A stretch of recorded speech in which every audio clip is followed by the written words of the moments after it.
There's a moment that follows failure.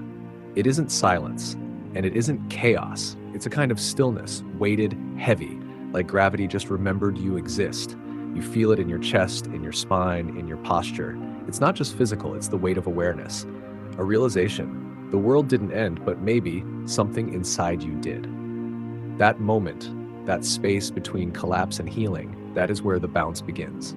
Not the movement, not the comeback, just the recognition that you must begin again. Welcome to Top Mind Echoes, a space where we take life's echoes and listen deeper.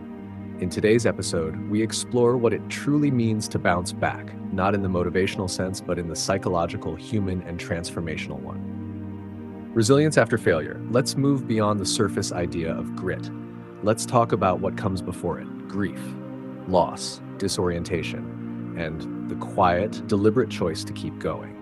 You've likely heard that resilience means mental toughness, but if that were the full picture, the strongest people wouldn't cry. Yet they do, because resilience isn't just strength, it's transformation. It's not the absence of pain, it's the presence of growth in mind, body, and soul. It's not about dodging the storm, it's about learning how to remain present in it. Psychology defines resilience as positive adaptation despite adversity. But let's be honest, definitions often lack depth. Real resilience is felt. It's how you sit with pain and decide not to become it. Consider Viktor Frankl, Holocaust survivor, psychiatrist, and author. He wrote, "When we are no longer able to change a situation, we are challenged to change ourselves." Frankl saw unimaginable suffering. What he noticed? Those who survived weren't necessarily the strongest.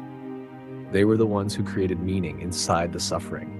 That's what kept them alive. That's resilience. Not brute strength, but meaningful adaptation.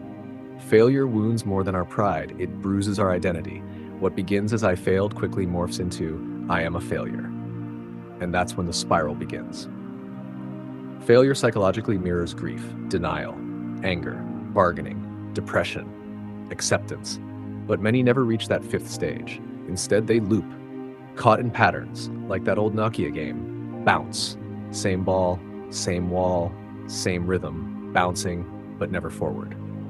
To bounce back is to break the loop, and you don't do that by avoiding the wall. You do it by studying it, learning from it. Here's the science. Your brain remembers pain, but it also builds from it. That's neuroplasticity, your brain's ability to rewire itself.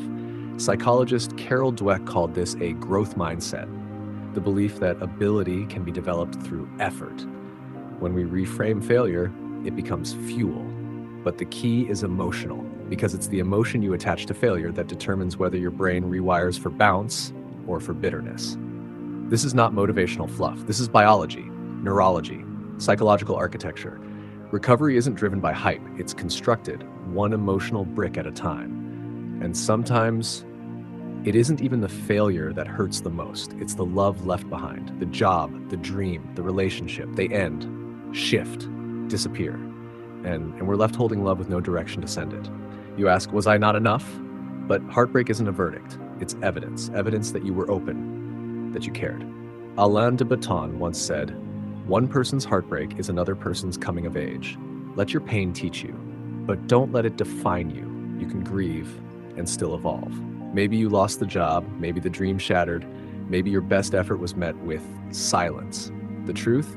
The world doesn't always reward effort. It rewards alignment, timing, perception, access. But you can always return to one thing: your craft. One new skill, 1 hour of focus, one act of self-investment. Each small action is a reclaiming. Now, let's be honest. Sometimes the setback wasn't external. Sometimes it was you. You avoided risk. You broke trust. You chose comfort over growth. And now, your harshest critic sounds a lot like your own voice. But Carl Jung reminds us, I am not what happened to me. I am what I choose to become. Resilience doesn't mean silencing the inner voice. It means choosing not to obey it. Back to the red ball. Bouncing, hitting walls, no score, no sound, no fanfare, just movement. Bounce, wall, adjust, repeat. That's not just a game mechanic. It's a framework for life. The bounce doesn't celebrate, it doesn't complain, it learns, it integrates, because in truth, there's no failure, only feedback. Every wall is wisdom in disguise. And the game, it doesn't end, it evolves, just like you. Philosopher Nassim Taleb called it anti-fragility. Some things benefit from shocks. They thrive and grow when exposed to disorder. You are not fragile. You're not just strong. You are anti-fragile. You grow through friction. You deepen through pressure. Pain sharpens your awareness. Suffering shapes your self-knowledge. You don't bounce back by becoming who you were. You bounce forward by becoming who you were meant to be. Think back to the last time you truly failed. Not just stumbled, but collapsed. The kind of failure that shifted your voice, your posture, your sense of identity.